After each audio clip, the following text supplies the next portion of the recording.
हरिद्वार पहुंचे मुख्यमंत्री पुष्कर सिंह धामी। आपको बता दें कि युवा धर्म संसद कार्यक्रम में शिरकत कर रहे सीएम धामी सेवाग्य संस्थानम का पतंजलि योगपीठ में हो रहा कार्यक्रम।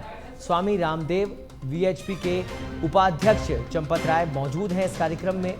बड़ी संख्या में कई राज्यों से छात्र भी यहां इस कार्यक्रम में शिरकत करने पहुंचे हैं। तो युवा धर्म संसद कार्यक्रम की तस्वीरें इस समय आपकी टीवी स्क्रीन पर। बाबा रामदेव यहां पर इस कार्यक्रम में मौजूद हैं। साथ ही वीएचपी के उपाध्यक्ष चंपत राय भी इस कार्यक्रम में शिरकत कर रहे हैं। हरिद्वार में ये कार्यक्रम आयोजित किया जा रहा है, युवा धर्म संसद कार्यक्रम।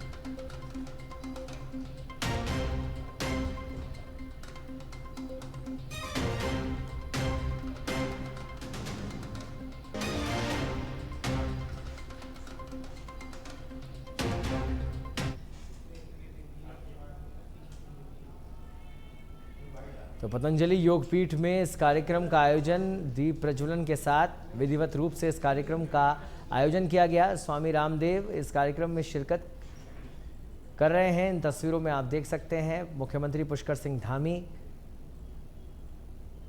के साथ वीएचपी के उपाध्यक्ष भी यहां पर मौजूद हैं। कई संत महंत, सामाजिक राजनीतिक संस्थाओं के प्रतिनिधि भी इस कार्यक्रम में शिरकत करने पहुंचे हैं और उनके साथ हमारे देश भर से यहाँ पर छात्र छात्राएं इस कार्यक्रम में शिरकत करने पहुंचे और जिनके लिए ये आज इतना शानदार कार्यक्रम आयोजित हो रहा है, ऐसे मेरे युवा भाइयों एवं बहनों, उपस्थित पत्रकार मित्रों एवं छायाकार बंधुओं, मैं सबसे पहले तो राष्ट्र निर्माण का लक्ष्य लेकर देश की युवा शक्ति को सही दिशा देने के उद्देश्य से आयोजित हो रही इस धर्म संसद में उपस्थित आप सभी महानुभाव तथा समस्त युवा शक्ति का मां गंगा के इस शहर हरिद्वार और देवभूमि उत्तराखंड पधारने पर मैं आप सबका अपनी ओर से हार्दिक स्वागत करता हूं, आप सबका अभिनंदन करता हूं। आज सच में आप सबके बीच में इस ऐतिहासिक कार्यक्रम में शामिल होकर मुझे भी अपने विद्यार्थी जीवन की याद आ रही है, उसका स्मरण हो रहा है और आदरणीय चंपत जी का उद्बोधन सुन के बहुत सारी प्रेरणा मिल रही है कि किस प्रकार से स्वामी विवेकानंद जी ने शिकागो की धर्म संसद में किस प्रकार से वहां अपना उद्बोधन दिया था और हम सब के लिए किस प्रकार की प्रेरणा वो आगे के मार्ग के लिए जो हमारे लिए पाथे का काम करेगी। भाइयों बहनों, 11 सितंबर 1893 जिसके बारे में अभी आदरणीय चंपत जी ने यहाँ बहुत विस्तार से बताया, स्वामी विवेकानंद जी के द्वारा अमेरिका में शिकागो में दिए गए उद्बोधन को आधार मानकर यह कार्यक्रम आयोजित हो रहा है, जिसमें निश्चित रूप से हमारे देश की युवा शक्ति को राष्ट्र निर्माण में अपना योगदान किस प्रकार से सुनिश्चित करना है, यह संसद निश्चित रूप से उस दिशा में हम सबको प्रेरित करेगी। और इस कार्यक्रम के लिए पूज्य स्वामी जी का, अयोध्यावासी मिथिलेश नंदिनी शरण जी का और उनकी पूरी टीम का मैं जितनी सराहना करूं उतनी कम है। मैं क्योंकि ये संस्था हमारे समाज में निष्ठावान एवं जागरूक युवाओं के चरित्र निर्माण के लिए अनेक वर्षों से काम कर रही है। अनेक इस प्रकार के प्रयास पहले भी किए गए हैं, जैसा आप सभी जानते हैं, और आप सब में से बहुत सारे लोगों को बहुत सारे कार्यक्रमों में इनमें सहभाग करने का अवसर मिला होगा। भाइयों बहनों, हम सभी जानते हैं कि आज हमारे आदरणीय प्रधानमंत्री नरेंद्र मोदी। और अब खबर देहरादून से है, जहां लोकायुक्त चयन समिति के सदस्य बनाने के लिए बैठक मुख्यमंत्री पुष्कर सिंह धामी की अध्यक्षता में ये बैठक होगी। कुछ नामों का पैनल तैयार किया गया है। बैठक में नेता प्रतिपक्ष यशपाल आर्य, विधानसभा अध्यक्ष ऋतु भूषण खंडूरी, उच्च न्यायालय के मुख्य न्यायाधीश और उनके प्रतिनिधि ये इस बैठक में हिस्सा लेंगे। बैठक में न्यायिक सेवा से संबंधित व्यक्ति को चयन समिति का सदस्य बनाने पर मंथन किया जाएगा। तो कुछ नामों का पैनल तैयार किया गया है। आपको बता दें, बैठक में नेता प्रतिपक्ष यशपाल आर्य, विधानसभा अध्यक्ष ऋतु भूषण खंडूरी भी मौजूद रहेंगे। साथ ही उच्च न्यायालय के मुख्य न्यायाधीश और उनके प्रतिनिधि इस बैठक में हिस्सा लेंगे। बैठक में न्यायिक सेवा से संबंधित व्यक्ति को चयन समिति का सदस्य बनाने पर मंथन किया जाएगा।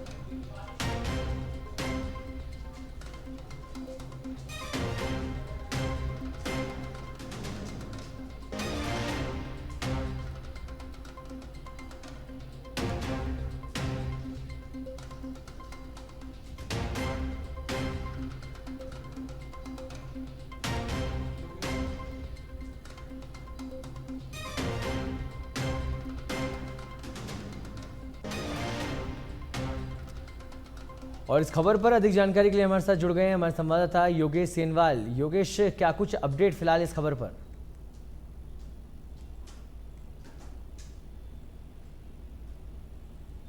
योगेश, मेरी आवाज सुन पा रहे हैं आप? तो फिलहाल देहरादून से खबर हम आपको बता रहे हैं।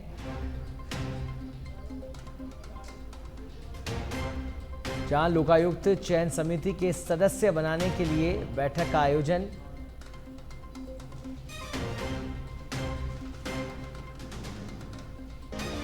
और इस खबर पर फिर से एक बार हमारे साथ हमारे सहयोगी योगेश हमारे साथ जुड़ गए हैं। योगेश, फिलहाल क्या कुछ अपडेट इस खबर पर?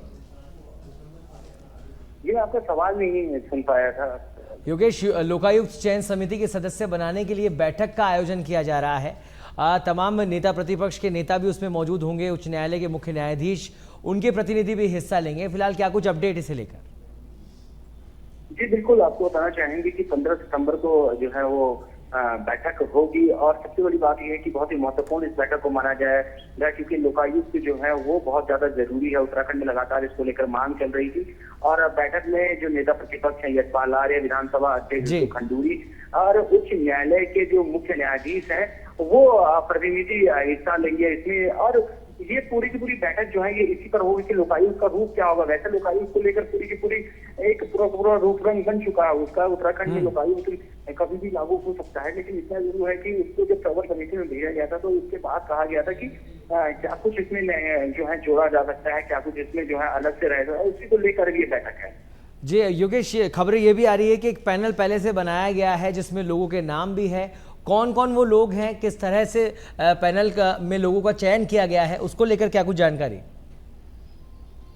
बिल्कुल, आपको बताना चाहेंगे कि पैनल में अगर देखा जाए तो सबसे पहले तो जो विधानसभा अध्यक्ष हैं उनका नाम है ऋतु खंडूरी। और उनके बाद अगर देखा जाए तो मुख्य न्यायाधीश जो रिटायर्ड मुख्य न्यायाधीश हैं उनका नाम भी है उसमें। और उसके साथ ही जो नेता प्रतिपक्ष हैं, नेता प्रतिपक्ष यशपाल आर्य भी उस प्रतिनिधि जो है उसका हिस्सा रहेंगे। और ये सभी जो पैनल है वो पैनल पूरा मिलकर जो है इस पे विचार विमर्श करेगा। कितने नामों का ये पैनल रहने वाला है और कुछ नाम सामने आया भी इनके अलावा, जो नाम आपने बताया उनके अलावा? तो फिलहाल अभी इनके छोड़कर कोई नाम अभी सामने नहीं आया। जो नाम अभी हमने बताया यही नाम है और मुख्यमंत्री पुष्कर सिंह धामी की अध्यक्षता में। ठीक है, चलिए बहुत बहुत धन्यवाद योगेश इस तमाम जानकारी के लिए। तो बैठक में न्यायिक सेवा से संबंधित व्यक्ति को चयन समिति का सदस्य बनाने पर भी चर्चा की जाएगी। देहरादून से ये खबर हम आपको बता रहे हैं।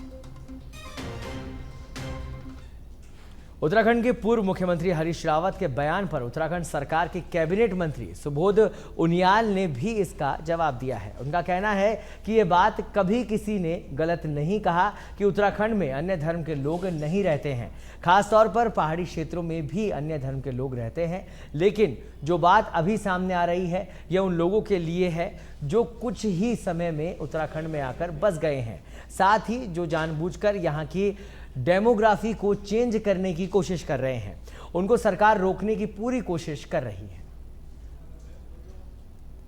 आपको पहले भी कहा है, मैंने किसी समुदाय का नाम नहीं लिया, मैंने आपसे पहले भी कहा कि यहाँ पर पहले से भी लोग रहते हैं। जिनको जैसे हमारे गढ़वाल में कई गाँव में हैं तो उनको लोग गढ़वाल के ही लोग मानते हैं, न केवल मुस्लिम्स बल्कि जो सिख समुदाय के बनिया समुदाय के लोग हैं उनको भी लोग गढ़वाल का ही मानते हैं। तो ये तो देखिए, जो कुमाऊं में इस तरह से निश्चित रूप से कुमाऊं में वो लोग कुमाऊं का मानते होंगे, तो ये उनके जो यहाँ का है उसको लेकर कहीं कोई ऐतराज नहीं है। लेकिन जो इंटेंशनली यहाँ की डेमोग्राफी को चेंज करने के लिए कुछ लोग जो कुत्सित प्रयास कर रहे हैं, उससे सरकार सतर्क भी और उसको रोक। देहरादून के जिलाधिकारी सविन बंसल ने तहसील कार्यालय का औचक निरीक्षण किया। डीएम ने कार्यालय में अनुपस्थित सभी कर्मचारियों के एक दिन के वेतन काटने के निर्देश दिए। डीएम ने विभिन्न अनुभागों के निरीक्षण के दौरान सभी अधिकारियों और कर्मचारियों को आम जनता की सुविधाओं को और अधिक बेहतर बनाने के निर्देश दिए। डीएम सविन बंसल ने कहा कि सरकार की योजनाएं आम जनता और ज़रूरतमंद लोगों के लिए है। ऐसे में किसी को भी कोई परेशानी न हो, इसका विशेष ध्यान रखा जाए। वृद्धावस्था पेंशन, विकलांग पेंशन और अन्य पेंशन योजनाओं को लेकर अक्सर लोगों की शिकायत के सामने आती रही है, उसका निदान त्वरित किया जाए। जैसे जैसे जन समुदाय से, वृद्धजनों से और जो हमारे अन्य कम्युनिटी ग्रुप्स हैं उनसे कुछ उनकी अपेक्षाएं पता लग रही हैं, कुछ उनकी ग्रीवेंसेस समस्याएं ज्ञात हो रही हैं, तो उसी के अकॉर्डिंग हमारा जो इंस्पेक्शन शेड्यूल होता है वो ट्रांसफॉर्म होता है, शेप होता है। तो आज के जो निरीक्षण है उसका it was a multipurpose tour, जहाँ पर जो कॉम्प्लेक्स है उसकी सफाई व्यवस्था को लेके काफ़ी विगत कई दिनों से शिकायत प्राप्त हो रही थी। जो उनकी कुछ लिफ्ट्स ख़राब हैं, जहाँ पे जो एल्डरली पर्सन्स हैं, महिलाएं हैं, उनको सर्विसेज एक्सेस करने में दिक्कत हो रही है। उस कॉम्प्लेक्स में लगभग हमारे 4-5 सरकारी दफ्तर ऑपरेट करते हैं और जो सीधा जन समुदाय को डायरेक्ट सर्विसेज प्रदान करते हैं। और तहसील का इंस्पेक्शन में कई चीज़ें जो सामने आई हैं उसके लिए उचित एक्शंस भी लिए। देहरादून से खबर है, जहां देहरादून में पिछले 48 घंटों से बारिश का दौर जारी है। बारिश फिलहाल लगातार जारी है। बरसात से जनजीवन पूरी तरह से अस्त व्यस्त यहां पर हो गया है। मूसलाधार बारिश से सड़कों में पानी जमा है। ड्रेनेज सिस्टम की धज्जियां उड़ती यहां पर दिखाई दे रही है। नगर निगम की पोल खुल गई है। इस बारिश के दौरान 2 दिन से लगातार स्कूलों का अवकाश है। बारिश के कारण सर्दी का भी एहसास लोगों को होने लगा है।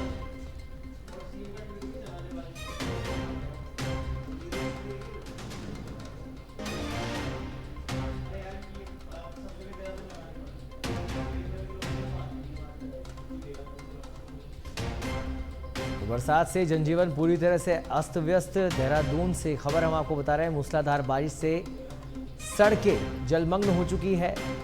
ड्रेनेज सिस्टम पूरी तरह से फेल हो चुका है और नगर निगम ने क्या कुछ व्यवस्थाएं करी उसकी भी पोल खुलती नजर आ रही है।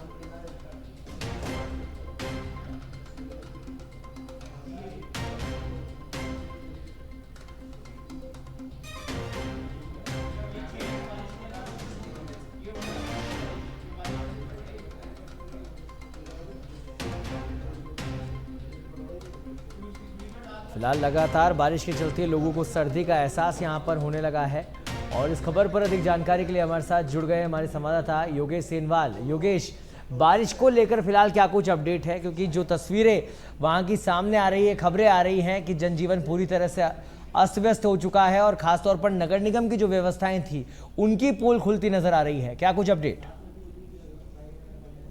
आपको बताना चाहेंगे कि लगभग 30 घंटे से ज्यादा का समय हो चुका है और अब बिना रुके बरसात होती ही जा रही है। कभी तेज हो रही, कभी हल्की हो रही, लेकिन बारिश लगातार हो रही है जी। और जब हम बरसात की बात करें तो पूरे प्रदेश भर में इसका असर देखने को मिल रहा है। कई जगह पर सड़कें बंद हैं, कई जगह पर ऐसे है कि नदियां उफान पर हैं। और अगर हम हाईवे की बात करें, जो नेशनल हाईवे हैं, चाहे वो बद्रीनाथ को जोड़ने वाला हो या फिर गंगोत्री यमुनोत्री को जोड़ने वाला हो, वो भी कई जगह पे बंद होने की सूचना आ रही थी अभी तक जी। हो सकता है कि अभी तक खोल लिए गए हों। ऐसी स्थिति जो है काफी तेजी से ये काम होते हैं।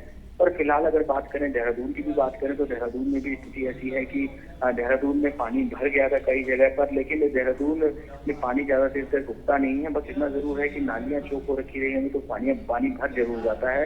और यही सब देखने को मिला। अब मौसम विभाग की अगर बात करें तो विज्ञान केंद्र जो है उसने कहा है कि 14 तारीख तक ऐसा ही रहेगा, यानी कि आज 13 है और कल भी ऐसा ही ठीक है, मौसम तो फिलहाल देखने ये को मिल बारिश सकता का है, दौर यानी अभी बरसात जारी देखने रहने वाला है और लोगों को परेशानी का सामना भी इस दौरान करना पड़ रहा है। बहुत बहुत धन्यवाद योगेश इस तमाम जानकारी के लिए।